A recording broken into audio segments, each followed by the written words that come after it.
নমস্কাৰ বন্ধু বান্ধৱীসকল, মোৰ অন্য এটা ভিডিঅ'লৈ আপোনালোকক সকলোকে স্বাগতম জনাইছোঁ। আজি মই আপোনালোকক মাটি দালি আৰু অমিতাৰ খাৰ বনাম তাৰে এটা ভিডিঅ' দিম। আপোনালোকে সম্পূৰ্ণকৈ ভিডিঅ'টো চাব। ইয়া মই লৈ ল'লোঁ মাটি দালি আৰু অমিতা। এতিয়া মই কুকাৰত মাটি দালিবিলাক দি দিলোঁ।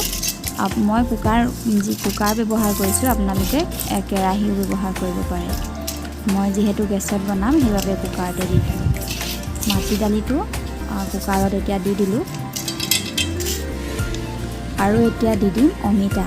যিহেতু মই খাৰ বনাম সেইবাবে অমিতাটো অলপ পকা, বেছিকৈ পকা নহয়, অলপ মানে ৰঙচুৱা ৰংটো অহা তেনেকুৱা অমিতা ল'ব, এতিয়া খাবলৈ সোৱাদ হয় মানে। এতিয়া মই ইয়াত পানী দি দিম। মই ইয়াত সৰু মগে আধা মগ পানী দি দিছোঁ, আপোনালোকে যিমান বনায় তাৰে মানে। আৰু মই নিমখ দি দিলোঁ। আৰু এতিয়া মই হালধি দি দিম। যিহেতু মই খাৰ বনাম সেইবাবে বেছিকৈ হালধি নিদিওঁ, অলপ হালধি দিম। খাৰ শাকত বেছিকৈ হালধি দিলে ৰংটো বেলেগে। আৰু মই এতিয়া ঢাকন মাৰি 2টা চিটি আহিবৰ বাবে গেছত তুলি দিম। আৰু মই ইয়াৰ কেৰাহীত পাতিত তেল দি থৈছিলোঁ, তেল গৰম হৈ গ'ল।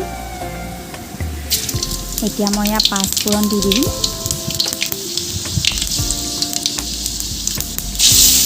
পাঁচফোৰণ দিয়াৰ পাছত মই ইয়াত তেজপাত দিছিলা তেলতে দি দিছোঁ, কেঁচা তেজপাত আৰু শুকান জলকীয়া দুটা মই দি দিলোঁ। ইয়াত মই বেছিকৈ মছলা ব্যৱহাৰ নকৰোঁ, একদম সাধাৰণভাৱে বনাব পাৰিব। এতিয়া নহৰু দি দিলোঁ। নহৰুটো বেছিকৈ মিহিকৈ খুন্দি নল'ব, অলপ খুন্দিব আৰু তেলত দি দিব। তাৰপিছত আদা। খাৰ শাকত আদা ব্যৱহাৰ কৰিবই লাগিব। যদি আপোনালোকে আদা নিদিয়ে তেতিয়াহ'লে ইয়াৰ সোৱাদটো ইমান ভাল নহ'ব, সেইবাবে আদা ব্যৱহাৰ কৰিবই।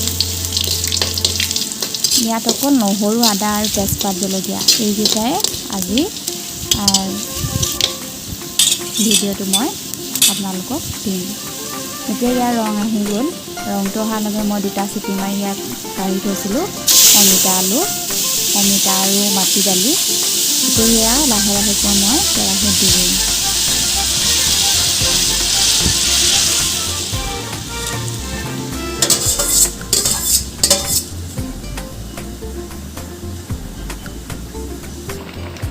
এতিয়া মই ইয়াত ব্যৱহাৰ কৰিম খাৰ।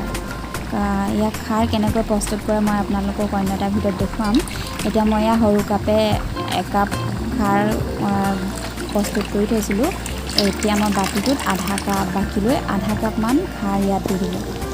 আপোনালোকে যিমান বনায় তাৰ শাকৰ পৰিমাণ অনুসৰি খাৰ দিব পাৰিব। খাৰ দিয়াৰ পাছত মই 5-10 মিনিট সময় এনেদৰে উতলিবলৈ দিম। উতলাৰ পাছত ইয়াত শাকবিলাক ধুনীয়াকৈ সিজি গ'ল। যিহেতু খাৰে মানে অমিতা আৰু দালিবিলাক সিজাই দিলে। মই 2টা চিটি দিছিলোঁ, এটা হৈ গ'ল। যিহেতু ডাঠ হৈ গ'ল আৰু আজি এনেদৰে বনালোঁ।